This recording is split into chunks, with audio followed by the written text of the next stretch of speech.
I played Monster Hunter Wilds with beta testing as an insect glaive main, and here's my experience with it.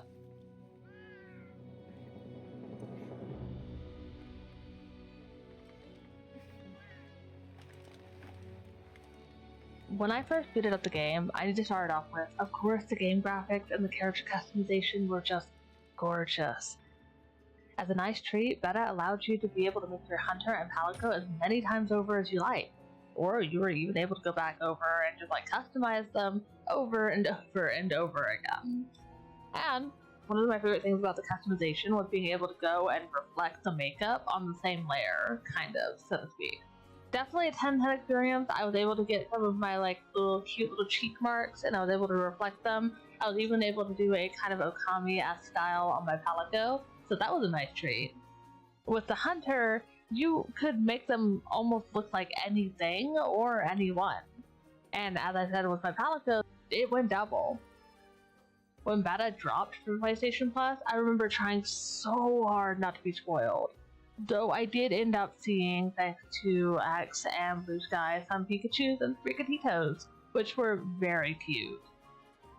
However, as I introduced myself with, I am a stickbug fanatic. I'm also a 5th generation hunter, meaning that I joined the game franchise when Monster Hunter World first came out. I even have the sapphire star tattooed up on my upper shoulder. So yeah, I may do a video on World in the future, but this tidbit is just important to know why I've used the glaive the way I do. A lot of weapons ended up feeling clunky or just way too close to the monsters for me. I don't like being slow and tanky, and being a glass cannon, which while being my usual go-to, it felt almost too risky here. Daggers, sword, and shield, it was all way too close. I ended up picking up the glaive and I fell in love. Skydancing was and still is one of my favorite things to do. But I also tried to perform the ground combos, since I was not immune to peering through Reddit to try to find out different combos, and I had seen people complaining a bit about the stickbug users that never touched the ground and thus didn't do as much damage as they should. Which, valid. But am I still a Skydancer whenever I'm hunting solo or with my friends? I am the best Skydancer. You'll never see my feet hit the ground, for better or for worse. So when I heard that Wilds took away mine and my IG family's ability to dance, I was devastated. I had already struggled immensely with Monster Hunter Rise's Wirebug integration, so losing my Skydancer moveset, it was such a crippling blow. Or so I thought. When I picked up the game, without spoiling too much of the story, I was instantly immersed. Being treated like an old veteran of the game instead of a rookie newbie, it was a breath of fresh air, compared to some other games that I've played that weren't from the Monster Hunter franchise. And I do imagine that this nod to the older Monster Hunters of the game, that went double. We love you, Monster Hunter veterans! And boy, was I mesmerized. The sacred, the handler, the graphics, all of it reminded me of how it felt when I was fully immersed in the Rot Vale, tangling with Odogaron as claws met the blade. A breath of home. So in I dove. I was the hunter, the hero.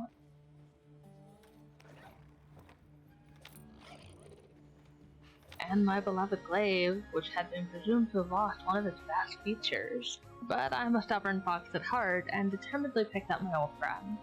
We had work to do, after all, so I hunted. And hunted. And hunted.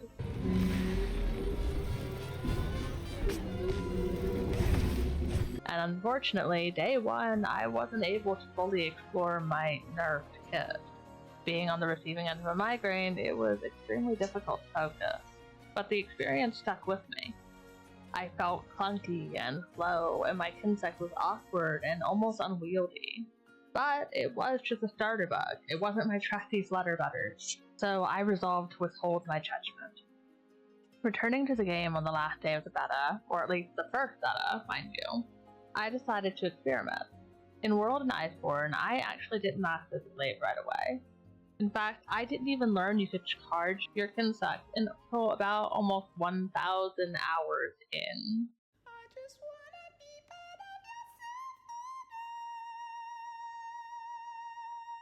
But here in the beta, on the upper corners of the screen were button guides, and upon closer inspection would change when I struck, meaning that there were combos, which obviously, but had now clearer than before, I shook off my reservations. This was my weapon, my partner.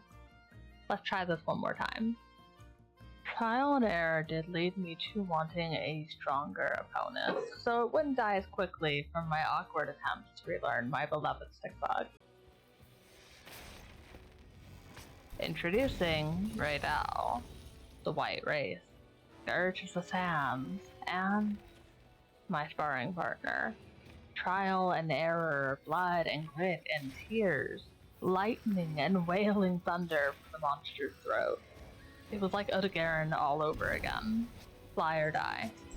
Lightning and wings would buffet me from the air, many thunderbolts which coursed through my veins as I desperately tried to learn. People joining, watching, feigning, observing, until finally, something happened. I remembered you could charge your Kinsect, so I did. And finally, I caved and looked up the combo I so desperately needed via a stray TikTok that fate had thrown my way when I needed it the most. Because I didn't even know this combo existed. It was like I had become untethered. My Kinsect, while it was slow, it hit where I told it to, because you could guide them now a little bit more efficiently than before and still commence combat. I could charge and perform boosted combos, and best of all, I could whirlwind. I could spin around while my little unwieldy bug zipped all about to dish out tremendous damage. I knew I was home. And for all the hype that we have about Monster Hunter Wilds coming out, there's actually another really important detail that I quite nearly forgot. One of the biggest draws to the game that everybody's been so excited about ever since the first beta dropped is we can now use 2 weapons at the same time. You can even switch them on a dime. And while yes, I am focusing on my beloved Glaive, this is such a cool detail.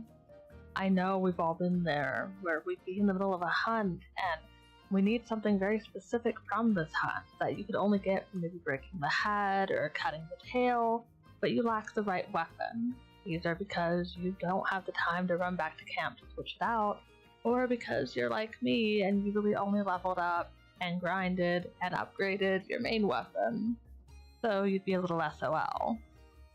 But with us having 2 weapons, it begs the question, are we going to get more material from these hunts to compensate needing for more in return for using 2 weapons? I haven't the foggiest idea. But it's also very exciting, don't you think? I know that I'll be using the Glaive, obviously. I'm not giving up on it. But my secondary, I'll admit I'm stumped.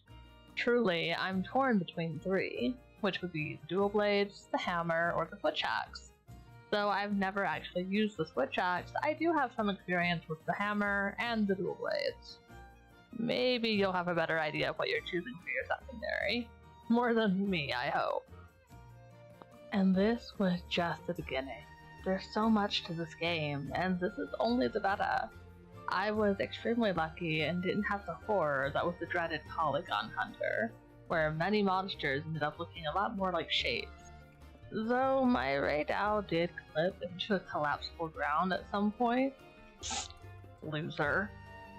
While playing, you can ride on the mount known as the Sacred, a creature that can switch between a bipedal and a quadruped run. And my favorite part about it is that it carries over a lot of the Palamute's past features, such as sharpening while you're riding or even healing. But the neat thing is, what separates the Sacred from the Palamute is that you can mark an objective on your map, and with the click of a button, the Sacred can navigate the map for you. There are so many nooks and crannies that I'd never think to use as a path. And honestly, I didn't play Rise as much as I really want to. I still want to, it's just a lot of the mechanics, man. So if this is something the Palamute can do too, then I will be devastated that I didn't know it sooner.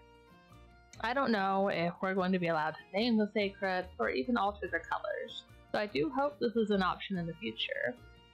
I know as a counter to my Palico Rastu that my sacred will be dubbed Vite. I don't want to give everything away, as I think I've said quite enough for you to really sink your teeth into how this beta really made me feel.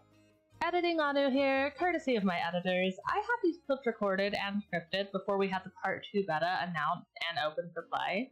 A lot of the questions that I presented may or may not have been answered by now, but this was super fun to speculate on.